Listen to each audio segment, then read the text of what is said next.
Magandang tanghali po. Oras na para sa maiinit na balita.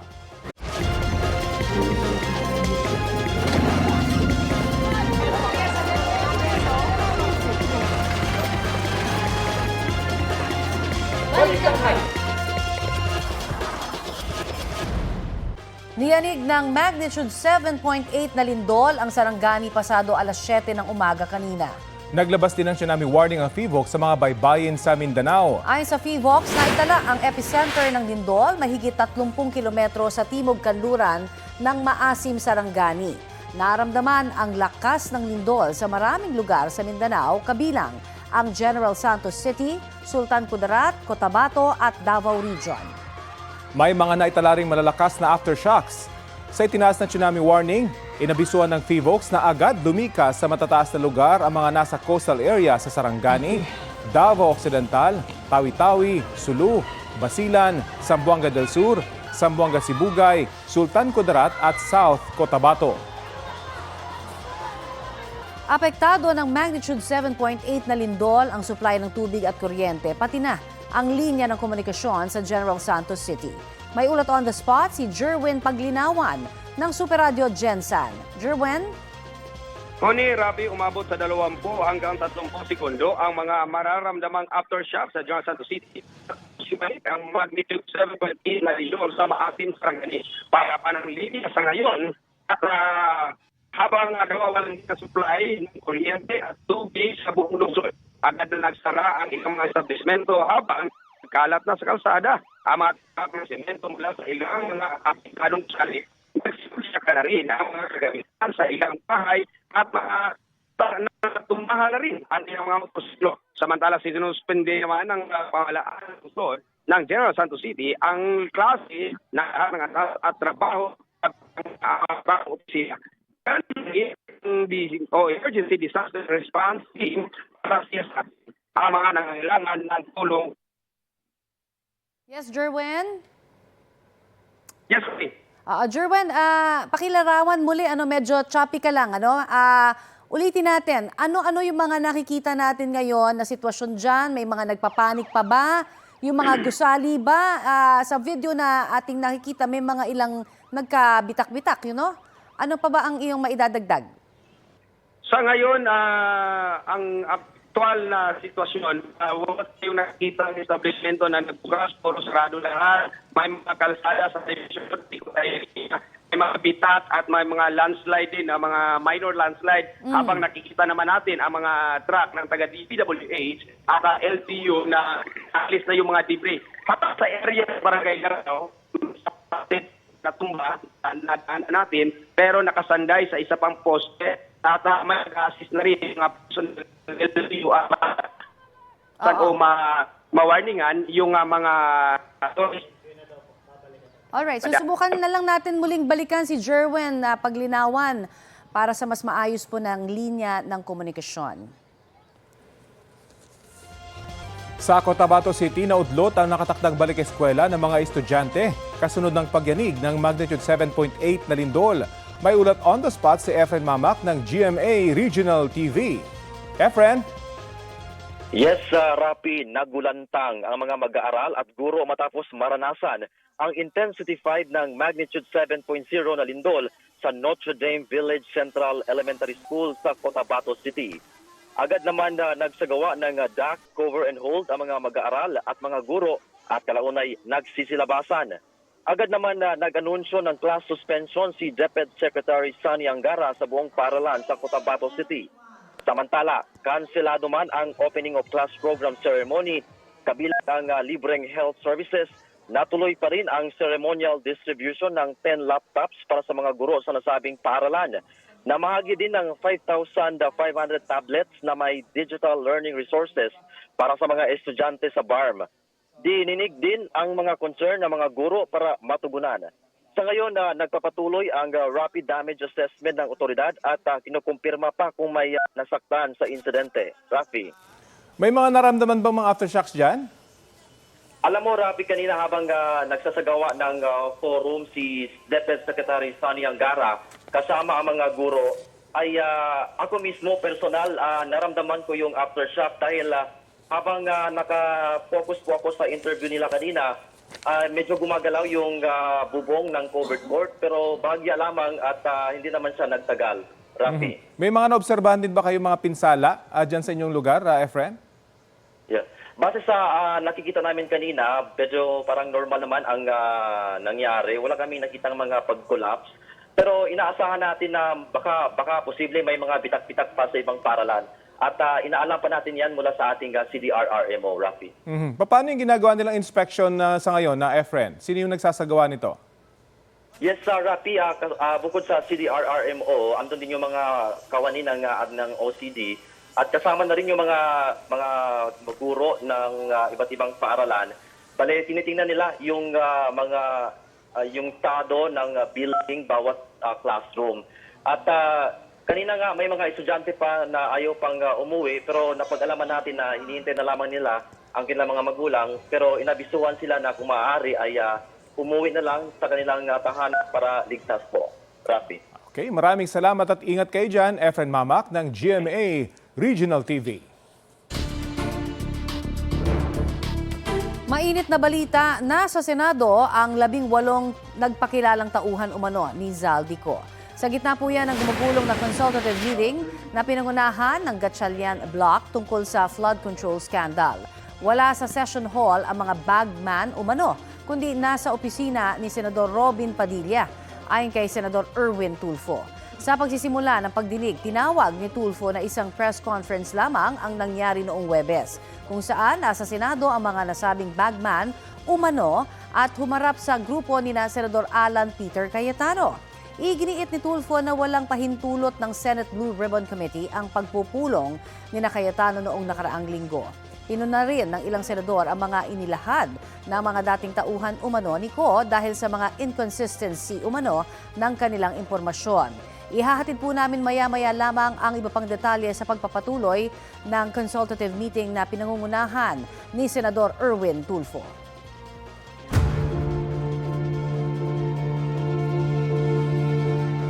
Inaresto habang nasa Senate custody ang kontratistang si Pacifico Curly Discaya ngayong umaga.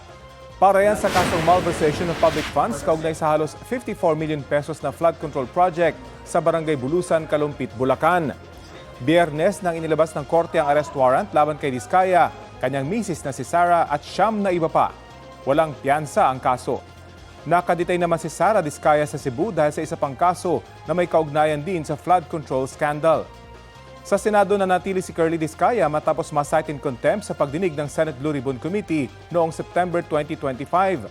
Ayon sa abogado ni Curly Discaya, nalulungkot ang kanyang kliyente sa kinahantungan ng kanyang pamilya para sa pagsasabi sa umanay katotohanan.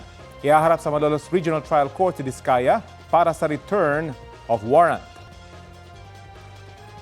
Mga kapuso, posible ang ulan mamayang hapon o gabi ngayong unang araw ng balik eskwela. Ayon sa Pag-asa, mga local thunderstorm ang posibleng maranasan sa malaking bahagi ng bansa. Habang ulang dulot ng hanging habagat ang bubuho sa western sections ng Northern at Central Luzon. Nakataas po ang General Flood Advisory sa Ilocos Region. Ibig sabihin, may banta ng pagbaha sa nasabing rehiyon kasunod ng posibleng ulan. Base sa rainfall forecast ng Metro Weather, uulanin sa mga susunod na oras ang malaking bahagi ng bansa. Posible ang heavy to intense rain sa ilang lugar na maaaring magdulot ng baha o landslide. Isa o kaya'y 2 bagyo ang posibleng mamuo o pumasok sa Philippine Area of Responsibility ngayong Hunyo. Nauna na ang bagyong Esther nitong nakaraang linggo. Ayon sa Pag-asa, karaniwan sa buwang ito na maglandfall ang bagyo sa Bicol Region o kaya'y sa Eastern Visayas tsaka nito tatawirin ang Luzon. May tsansa rin ng mga lumihis ang bagyo.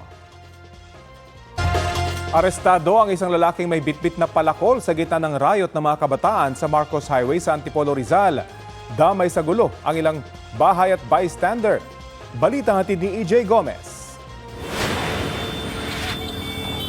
Nakuna ng video ang ilang lalaking walang suot na tsinelas na naghahabulan sa gitna ng kalsada ng Marcos Highway sa Antipolo City gabi nitong Sabado. Isa sa kanila may bitbit pang palakol. Tumakbo rin siya at tila may hinahabol. Sa kabilang grupo, isang lalaki naman ang may bitbit na tubo. Ilang saglit pa, isa pang lalaki ang nanghabol bitbit ang palakol. Pamangkin siya ng naunang lalaking nakunang bitbit ng palakol. Ang iba pang sangkot, may hawak pang babasaging bote. Ayon sa isang saksi, nadamay sa rayot ang ilang bahay at residente na tinamaan. Yung mga kabataan din dito sa amin, nagsilabasan na kasi nga may mga may mga lumilipad na bato Ang lalaki pong bato. Ngayon paglabas ko po dito, nandiyan na sila naghahabulan na. Tapos may mga hawak na ang lalaki ng mga bato, may bote, may isa pa ngang may ice pick. Diyan po sila nagpaulan ng bato dyan. Kasi nga, pang-abot sila eh. Diyan sa mga bubong ng bahay. Tapos meron po na natamaan din na tao, mga bystander ba. Ayon sa barangay, karamihan daw ng sangkot sa rayot ay menor de edad. Ayon naman sa misis ng lalaking unang nakitang may hawak ng palakol, dumipensa lang aniya ang kanyang mister sa mga kabataang nanugod sa kanilang lugar. Marami naman po nakakita ng testigo na mga kabataan po ay tumawid. Meron po sila mga tubo, may 29, tsaka meron din pong 2x2.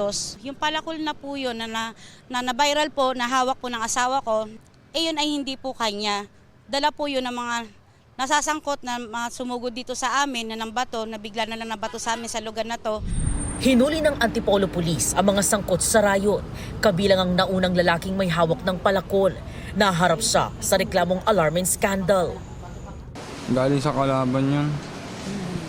Tapos? Na bitawan sa sobrang takbo.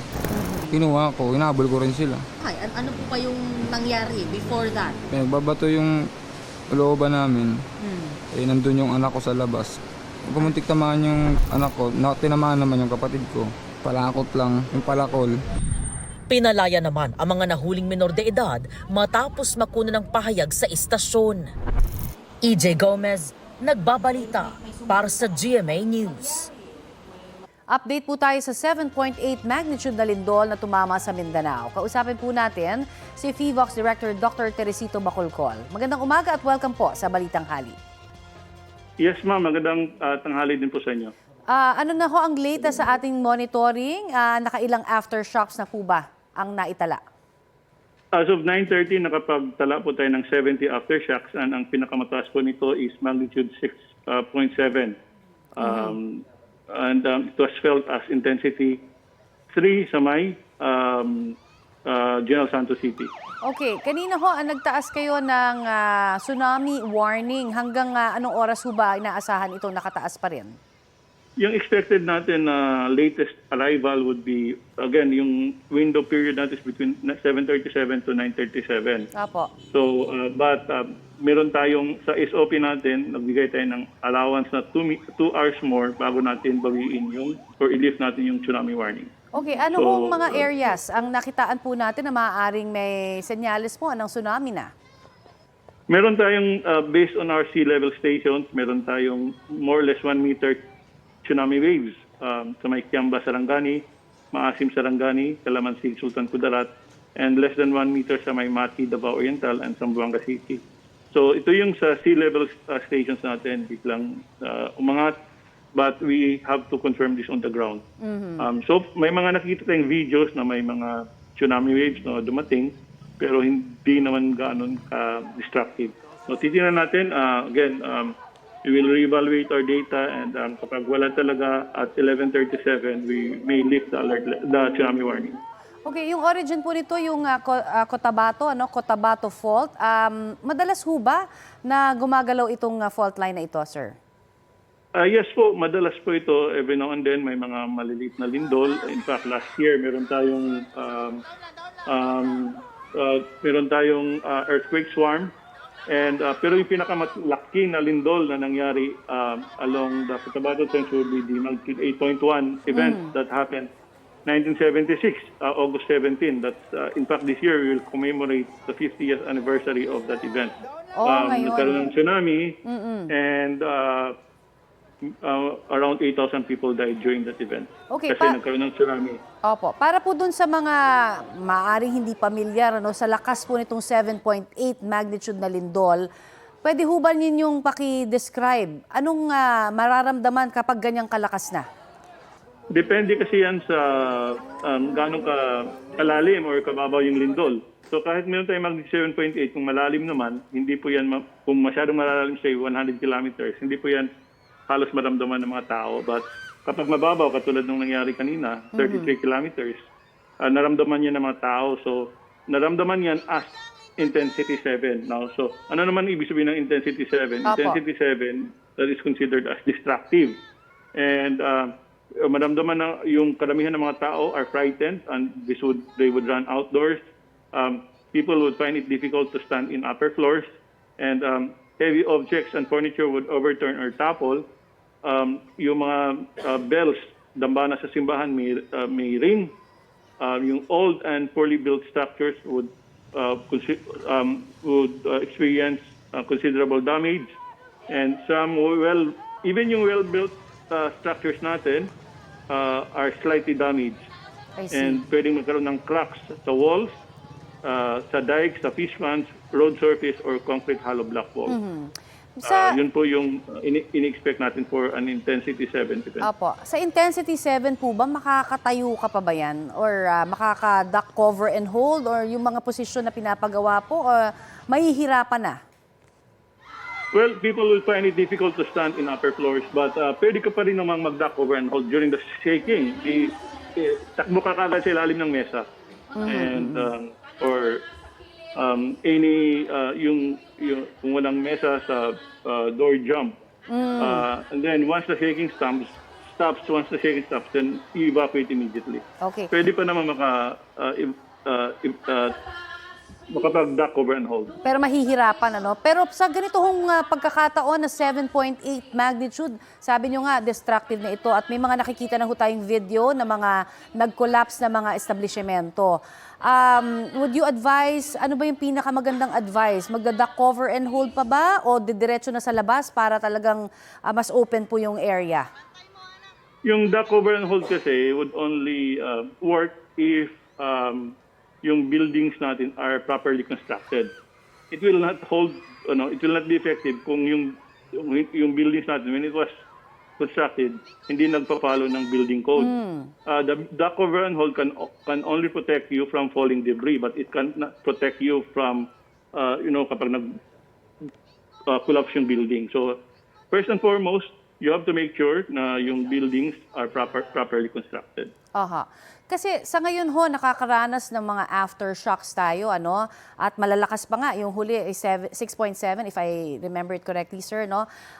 Enough na ho ba yun para sabihin natin na, kumbaga, wag mo nang bumalik, no, dun sa mga establishmento po na nagkaroon ng mga cracks? Yes, tama kayo. In fact, yung advice natin for establishments or buildings or structures that are visibly damaged, may mga cracks, wag muna sila pumasok. Kasi kung hindi man ito na-damage during the main shock, baka it will totally collapse during the strong aftershock. So bago sila pumasok, they have to seek advice from their local, municipal, or city engineering office, and then, maghingi sila ng advice kung pwede naman silang bumalik. Okay. Marami pong salamat sa inyo pong binigay sa aming update na yan, sir. Maraming salamat din po. Yan po naman si FIVOX Director Dr. Teresito Bacolcol. Kumikilos na raw ang pamahalaan para tulungan ng mga nilindol sa Mindanao ayon kay Pangulong Bongbong Marcos. Inatasan na raw niya umaksyon ng iba't ibang ahensya ng gobyerno, kabilang ang Office of Civil Defense, NDRRMC at DSWD. Nakaantabay na raw ang DPWH para i-assess sa mga infrastruktura roon. Suspendido ang klase sa mga lugar sa Mindanao na naapektuhan ng magnitude 7.8 na lindol. Makikipag-ugnayan daw ang DepEd sa mga lokal na pamahalaan kaugnay niyan. Sabi ni Pangulong Marcos, we will not leave Mindanao behind.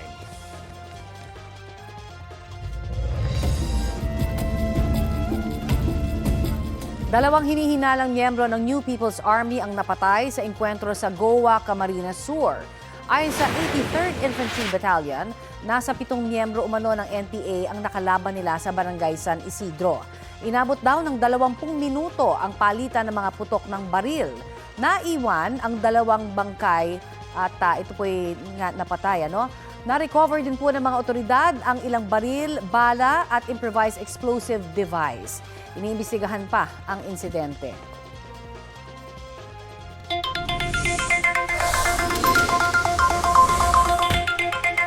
Dagdag bawas ang posibleng galaw sa presyo ng mga produktong petrolyo ngayong linggo. Ayon sa oil industry source, 3 hanggang 4 na piso ang nakaambang taas presyo sa kada litro ng diesel. Posible naman ang mahigit piso hanggang 3 pisong rollback sa kada litro ng gasolina. Samantala, kasunod ng malakas na lindol na yumanig sa Mindanao, inaalam na raw ng Department of Energy kung may mga energy infrastructure at facility na naapektuhan doon. Patuloy raw ang monitoring nila para matiyak na sapat ang supply ng produktong petrolyo sa mga nilindol na komunidad. Nagpaalala si Senator Alan Peter Cayetano kay Senator Sherwin Gatchalian na huwag daw siyang magpapagamit sa Malacanang sa gitna ng tensyon sa Senate leadership. Depensa ni Gatchalian, wala namang nagpapagamit kanino man. Naniniwala ang isang dating Senate President na pupwedeng mamagitan si Pangulong Bongbong Marcos para maayos ang issue sa liderato sa Senado. Balitang hatid ni Ian Cruz. Bagaman magkakahiwalay ng kapangyarihan, ang magkapantay na sangay ng pamahalaan mula ehekutibo, legislatura at hudikatura, naniniwala si dating Senate President Franklin Drilon na dapat manghimasok si Pangulong Bongbong Marcos kapag may mga sigalot sa gobyerno para masiguro na maayos ang takbo ng buong pamahalaan. Kung hindi pa siya nakikialam. At walang masama po ron dahil sa ito'y sangay ng pamahalaan na dapat magtrabaho at tungkulin ng Pangulo ng buong pamahalaan ay gumagalaw. Sa katunayan, sa mga ganitong hidwaan at problema, nakikialam talaga ang Pangulo. Alam po ni Senator Cayetano yan. Alam ni Senator Gatchalian yan. Noong 2020, pumagitna kina Nooy Speaker Alan Peter Cayetano at Marinduque Representative Lord Alan Velasco si dating Pangulong Rodrigo Duterte. May term sharing agreement noon sa pagka-speaker pero hindi kaagad bumaba sa pwesto si Cayetano. Sakaling makialam ang Pangulo, hindi kaya isipin ng publiko o gawa ng naratibo ng mga kalaban ng administrasyon na magiging sunod-sunuran na lang sa palasyo ang Senado? Iintindihan ko yan. Kasama yan sa ating pamumulitika, kasama yan sa ating projection sa publiko. Ang katotohanan, nakikialam po ang Malacanang pag ganito mga problema. Sa kanyang Facebook Live, may mensahe si Cayetano kay Senador Sherwin Gatchalian. Mag-ingat si Senator Wing kasi maganda naman future niya. Huwag ka magpagamit sa Malacanang at dun sa mga kasamahan mo kahit binibigyan ka ng high position. I'll give you the advice that someone I really respect gave me, which is receive, don't grab. Wala naman nagpapagamit kahit kanino. In fact, yung mga kasamahan yung aming majority, consensus building kami, nag-uusap-usap kami sa isa't isa, nagbibigay ng payo, ako humihingi ako ng payo. Wala naman monopolyo ng talino at galing eh. So, kaya ang aming consensus ay bumalik tayo sa trabaho. Makikita mo naman doon sa mga statements. Dahil nga matagal na tayong hindi nakakapag-usap kung ano yung mga dapat natin gawin para sa ating bansa. Nauna nang sinabi ng Malacanang na ang liderato ni Gatchalian ang kanilang kinikilala. Ganyan din ang pananaw ni House Speaker Faustino Bogie D. Kaya giit ng Malacanang, walang kamay ang Pangulo sa palitan ng liderato sa Senado dahil nirerespeto nito ang separation of powers. Kung nakikialam ang Pangulo, hindi magkakagulo sa Senado. Kung nakikialam ang Pangulo, hindi magkakaroon ng putukan at lock and load order noong May 13. Kung nakikialam ang Pangulo sa Senado, hindi makakatakas o makakalabas ng Senado si Senator Bato. Dapat na aresto na. Lahat ng kaguluhan sa Senado, yan ay utos o may permiso ni Senator Alan Cayetano. Ang lahat ng nangyari dyan, pati yung, sabi natin, pati putukan, pati yung pagboboykot, hindi po yan dikta ng Pangulo. Kagagawan po nila yan. Huwag naman kapit tuko sa pwesto. Ian Cruz nagbabalita para sa GMA News.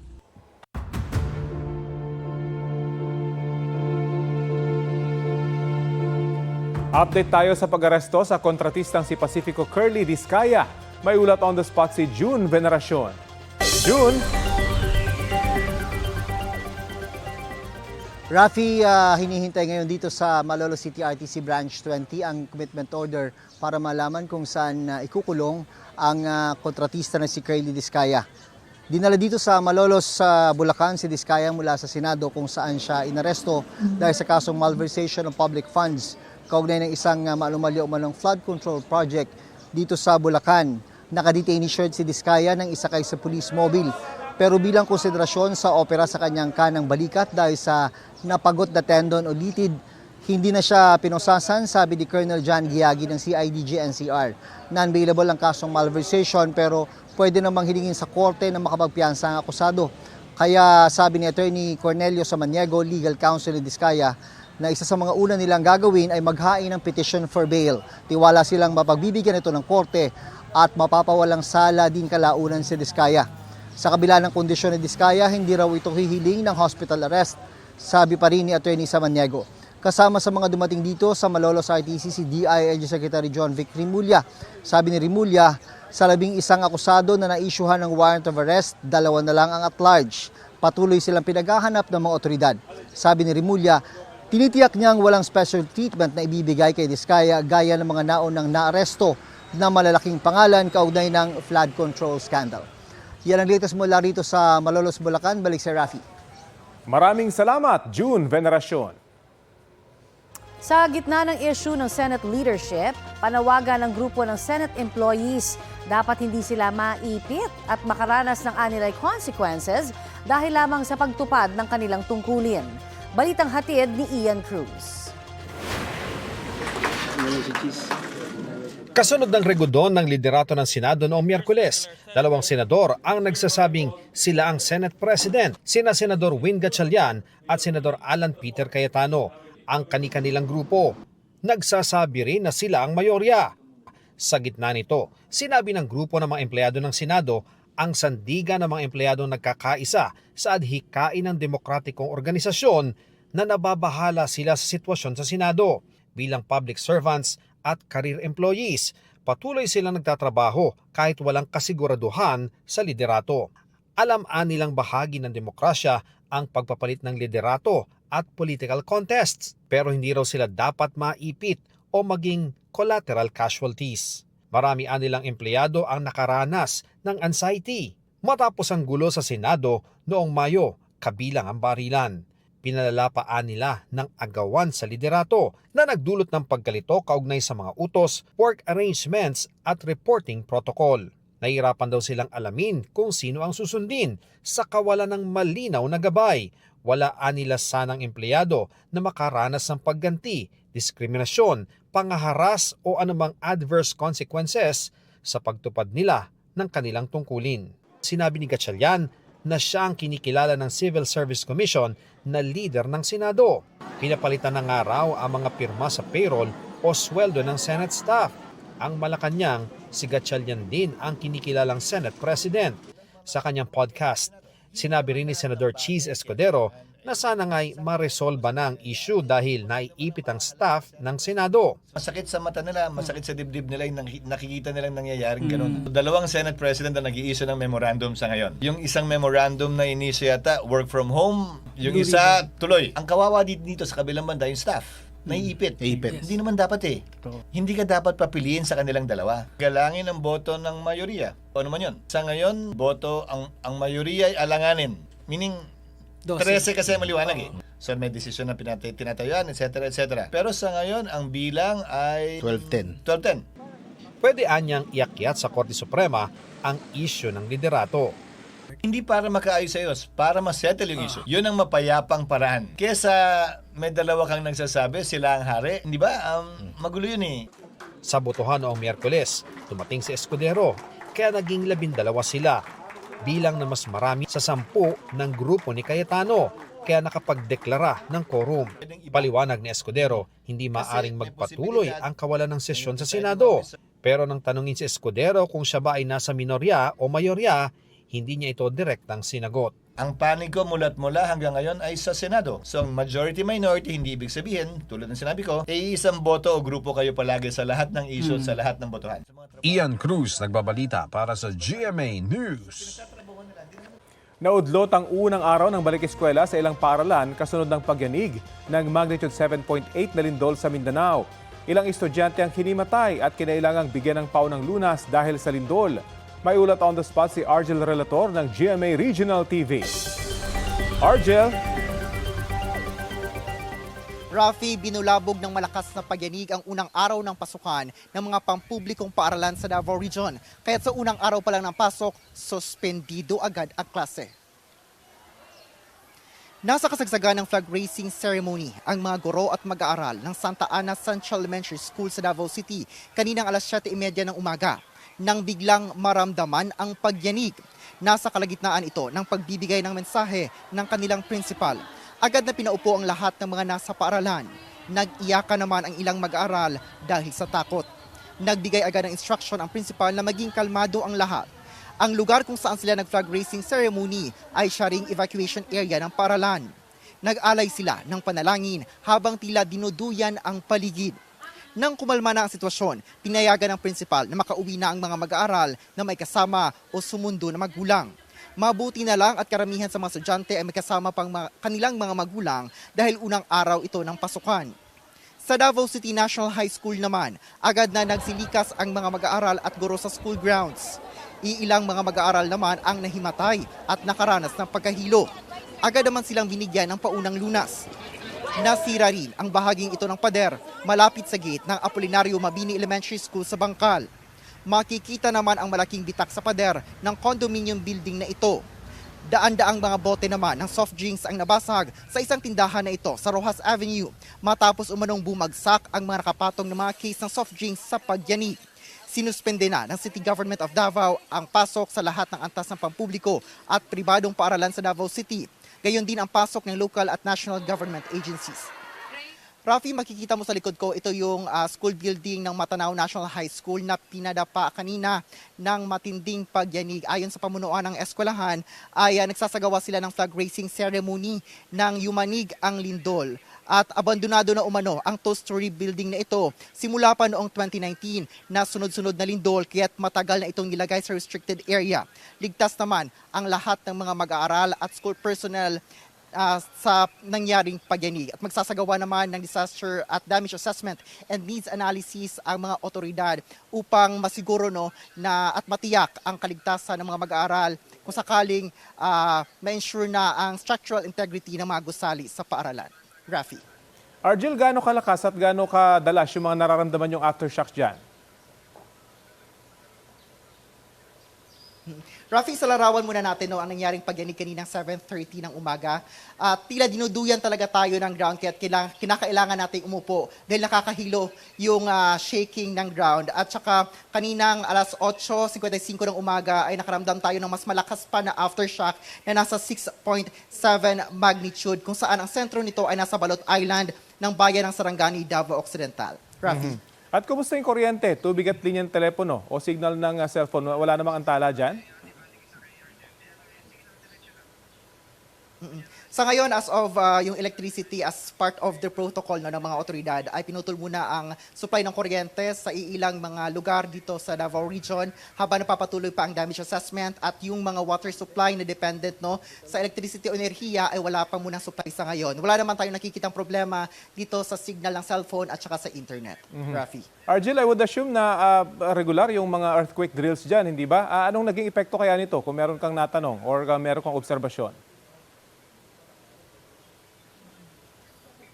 Kanina nga parang unang bugso talaga sa unang araw ng pasukan dahil nga itong mga paaralan ay nagsasagawa na sila ng earthquake drills. Kaya talaga yung mga estudyante kung ano yung inuutos sa kanila na mag-duck, cover and hold at pumunta agad doon sa kanilang mga evacuation area at sinunod talaga ng mga mag-aaral at mga school personnel. Kaya ligtas wala tayong as of this time walang mga naitala na mga damages at mga na-injure sa nangyaring pagyanig kanina. Most especially doon sa information na natanggap natin sa Davao City. So epektibo talaga yung mga earthquake drills.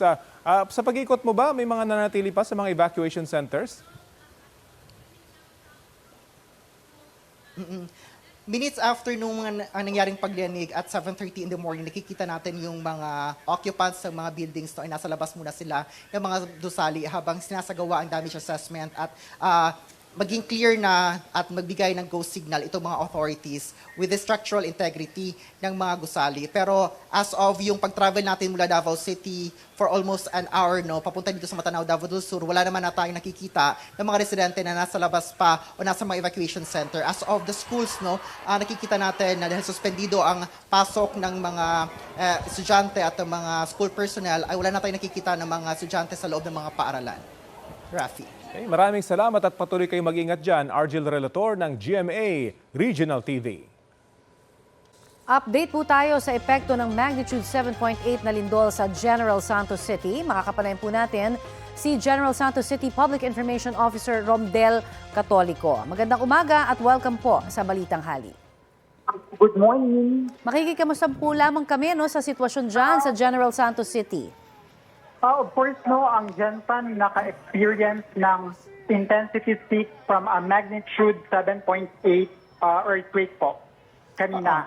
Yes, And then, as to structural damages, there were reported visual damages, but then the City Engineering Office and the Office of the Building Official are still currently checking yung mga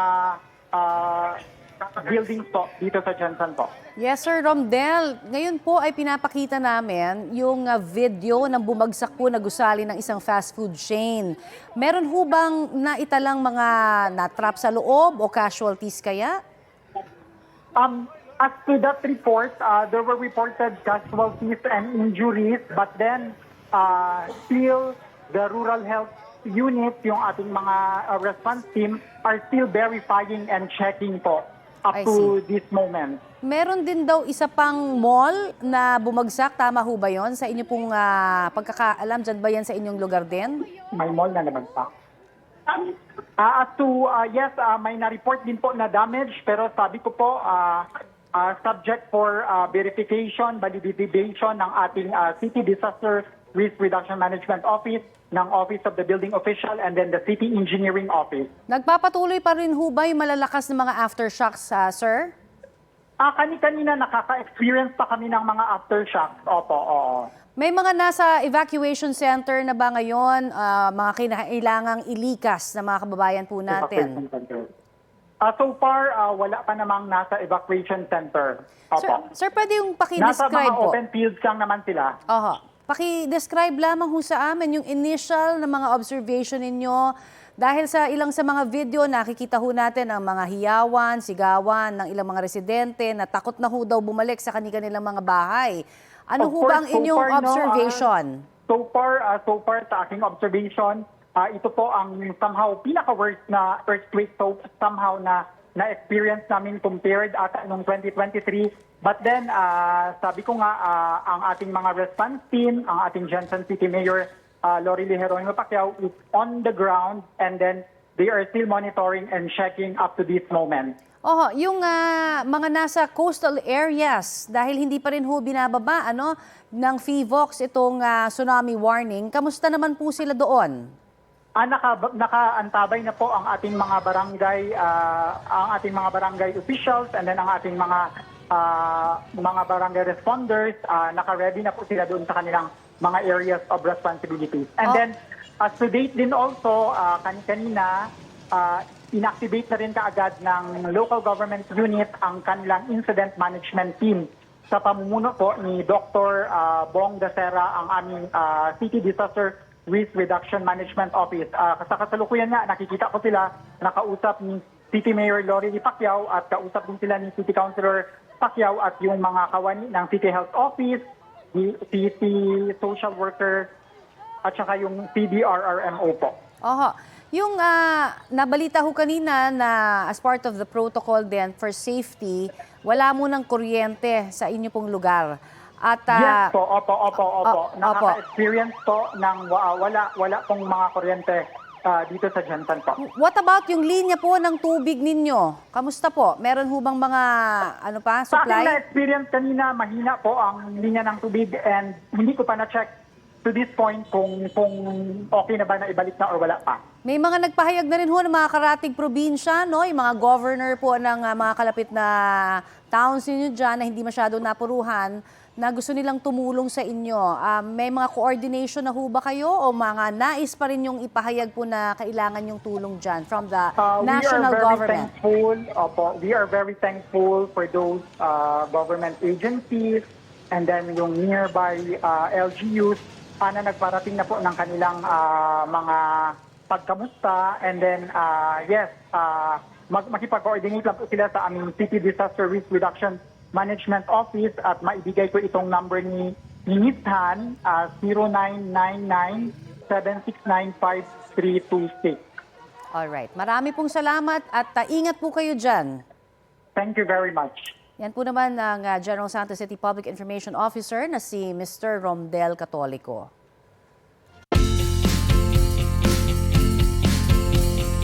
Kanya-kanyang diskarte ang ilang paaralan sa Quezon City para magpakasya sa classroom ang mga estudyante ngayong unang araw ng pasukan.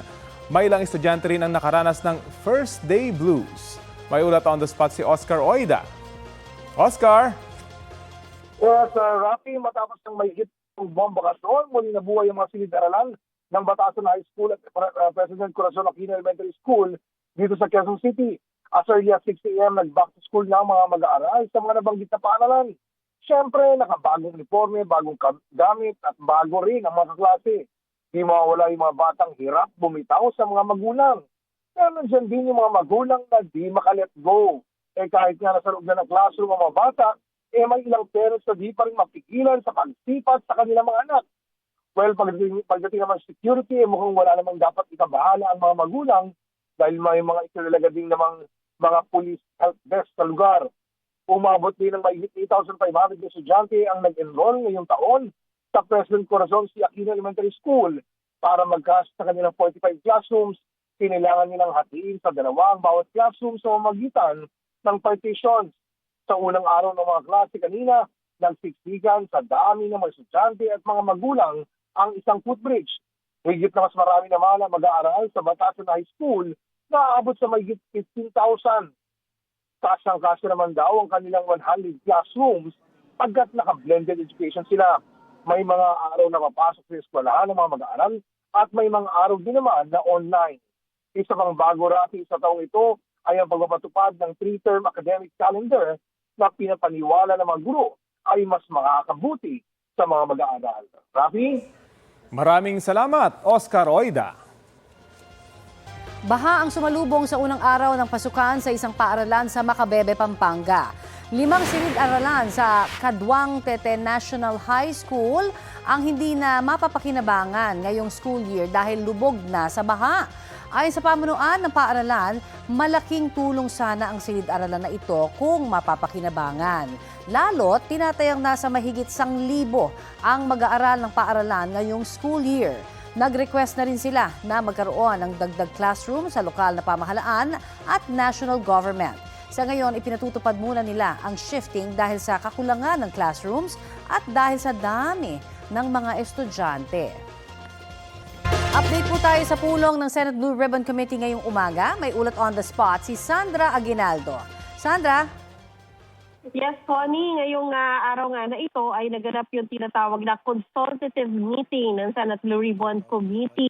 At ayon na rin po sa pamumuno ni Senator Erwin Tulfo, ang dahilan dyan ay dahil hindi fully constituted sa ngayon ang Blue Ribbon Committee. Ganun pa man, dinaluhan ito ng chairman o ng chairman na si Senator Erwin Tulfo, na kinatawan ng Ombudsman, NBI, DOJ, DBM, DPWH at iba pa.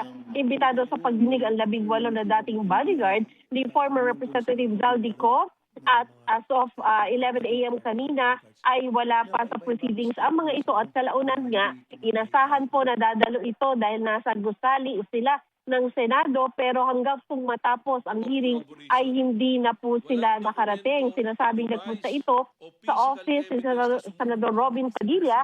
Kaya po ang ginawa po ni Senador Tulfo ay nagpadala doon ng tinatawan para maimbita sila at makadalo sa pagdinig pero hindi na po sila nakarating. Sabi naman po ni Attorney Karen Batu ng Ombudsman, ang affidavit ng mga dating bodyguards ay collective at hindi individual. At ibig sabihin wala daw pong naisubitin sa Ombudsman na affidavit ng bawat isa sa kanila. Sabi naman po ni NBI Chief Melvin Matibag, base sa kanilang assessment, ay double hearsay umano ang nilalaman ng affidavit ng mga ito, mahina raw ang ebidensya at tila daw lalabas na nirecruit lamang ang mga dating sundalo para gumawa ng kwento. Hindi rin daw totoo na dating Marines ang lahat ng 18, sinasabi lang daw na gano'n para maging credible ang dating nila. Nagbigay naman ng update sa flood control cases ang Prosecutor General na si Richard Anthony Padulyon at sabi niya meron nang nag-file ng kaso sa Sandigan Bayan sa mga regular court kaugnay nito. Umabot na rin daw sa mahigit 800 million pesos ang na-recover ng gobyerno. Sa gitna po ng pagdinig ay natanggap ng mga senador yung information ng pagdating ng mga 18 Marines pero hindi na po sila nakarating hanggang matapos ito. At sa kanya naman pong opening statement, sinabi po ni Tulfo na ang mga aligasyon na pati siya ay nabigyan umano ng maleta na may pera ay hindi totoo. Nagsalita rin po doon si Senador Rafi Tulfo at ang sabi naman po niya, yun daw mong 18 dating sundalo ang dapat tawag ay kargador bilang sila ay nagbubuhat ng mga maleta. Ang natapos po ito, ngayon lamang, Connie, dahil ang sinabi po ng mga senador ay tututok naman sila sa nangyayari po sa Mindanao. So yan muna ang pinakauling ulat mula dito sa Senado. Rafi, Connie? Maraming salamat, Sandra Aguinaldo. Ipiniliwanag ni Attorney Levito Baligot kung bakit nasa Senado siya at ang 18 nagpakilalang tauhan umano ni Zaldico. Imbitado ang mga dati umanong sundalo sa consultative meeting ngayon ng Senate Blue Ribbon Committee sa pangunguna ni Senador Erwin Tulfo. Pero hindi sila dumalo at nasa tanggapan lang ni Senador Robin Padilla. Sabi ni Baligot, gusto niyang linawin ang imbitasyon na kanilang natanggap tungkol sa pulong ngayong araw. Hindi raw kasi ito permado ni Senador Erwin Tulfo na nagpakilalang committee chair pati ni Senador Alan Peter Cayetano na sabi ni Baligot ay mismong kay Tulfo na nanggaling na si Cayetano pa rin ang Senate President. Nangangambin rin daw sila dahil si Tulfo ang presiding officer ng pulong ngayon. Gayong isa si Tulfo sa mga inaakusahan ng mga dati umanong sundalo. Hindi raw nila asahang aamin sa akusasyon si Tulfo at alam nilang tatawagin lang silang sinungaling. Mainit na balita, 3 ang naitalang patay sa magnitude 7.8 na lindol sa Mindanao. Ayon po yan sa Police Regional Office 12, 4 ang sugatan. Inaalam kung saan-saan ito. Ayon sa PDRRMO South Cotabato, na bahagi ng Region 12, 2 ang nasawi sa tupi. Kinumpirma yan ni PDRRMO Rolly Duan Aquino. Ayon sa report, isang babae ang namatay sa Barangay Cablon matapos samaan ng mga bumagsak na debris. Isa naman ang naiulat na nasawi sa Barangay Poblasyon.